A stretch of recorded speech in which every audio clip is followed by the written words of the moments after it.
Pada video kali ini, saya akan membuat pupuk alami untuk melebatkan bunga adenium. Bahan-bahan ini bias Anda dapatkan di dapur kesayangan Anda. Ada beberapa varietas adenium atau Kamboja Jepang yang memang lebih gampang berbunga, misalnya Pioneer, Rainbow, dan Pepito.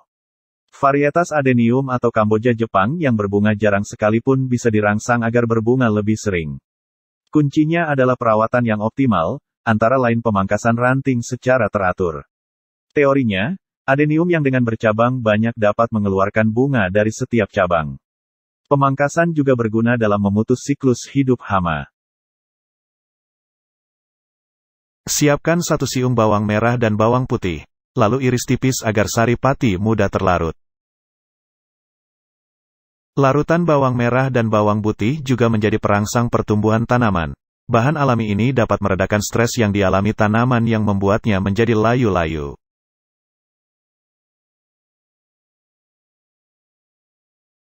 Kemudian siapkan 1 sendok micin. Kandungan senyawa Na yang ada pada micin dapat membantu merangsang pembentukan bunga pada bougainville maupun tanaman hias lainnya.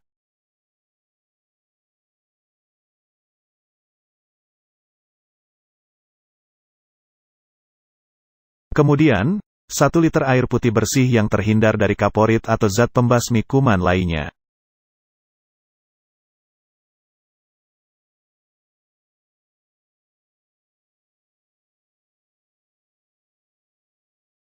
Larutkan ketiga bahan tersebut ke dalam air putih bersih yang telah kita siapkan, kemudian aduk hingga mix terlarut dalam air.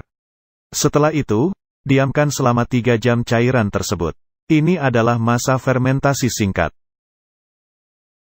Kemudian, siramkan ke media tanam atau pot adenium Anda. 1 liter bahan ini bisa Anda gunakan untuk 3 tanaman adenium.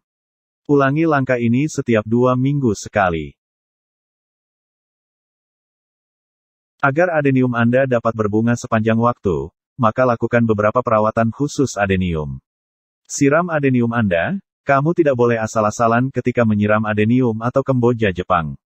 Siram tanaman hanya ketika media tanam atau tanah sudah terasa kering. Ketika musim kemarau tiba, kamu bisa menyiram bunga ini 2 kali sehari, setiap pagi dan sore hari.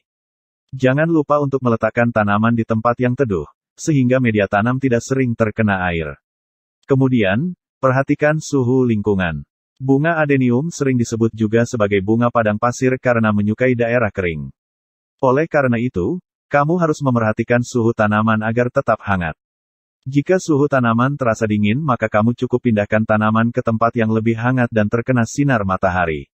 Hal tersebut karena, tanaman adenium yang dibiarkan dingin dalam waktu lama akan cepat mati. Penggunaan wadah atau pot dapat memengaruhi pertumbuhan tanaman adenium. Jika kamu menggunakan wadah yang dangkal, maka kamu akan mendapatkan bentuk bonggol yang gemuk dan unik. Pasalnya, akar bunga Kamboja Jepang tidak menemukan banyak makanan di bagian bawah wadah atau pot bunga, sehingga mereka mencari makanan di bagian atas wadah. Penggunaan wadah seperti polybag justru akan membuat akar menjadi kurus dan panjang. Polybag mampu menampung medium tanah yang banyak dan membuat akar terus tumbuh ke dasar polybag. Jika kamu menginginkan bonggol yang bagus, kamu harus menanam ulang tanaman ini ke wadah yang dangkal. Cara merawat bunga adenium agar berbunga lebat berikutnya adalah menyimpan tanaman di tempat yang terkena sinar matahari. Hal tersebut karena, bunga ini membutuhkan sinar matahari yang cukup banyak. Penyinaran yang banyak membuatnya cepat berbunga dan memiliki batang juga daun yang lebih sehat. Simpan tanaman ini di bawah cahaya matahari selama 4 jam sehari dan tanaman akan terus berbunga.